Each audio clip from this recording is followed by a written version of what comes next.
ইতিপূর্বে আমাদের মহাসচিব সাহেব সহ আমাদের কেন্দ্রীয় নেতৃবৃন্দ জুলাই সনদের কথা বলেছে। আপনারা অনেকে মনে করে থাকতে পারেন যে জুলাই সনদের এতটা গুরুত্ব কেন?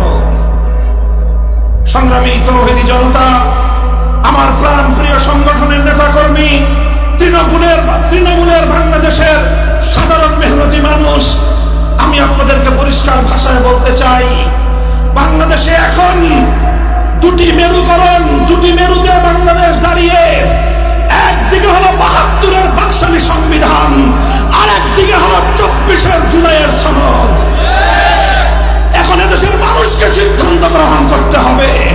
অনেকেই বলে ২০২৬ সালের ফেব্রুয়ারির নির্বাচনের পক্ষে না বিপক্ষে, নির্বাচনে কোন দল কার সাথে জোট করবে না করবে।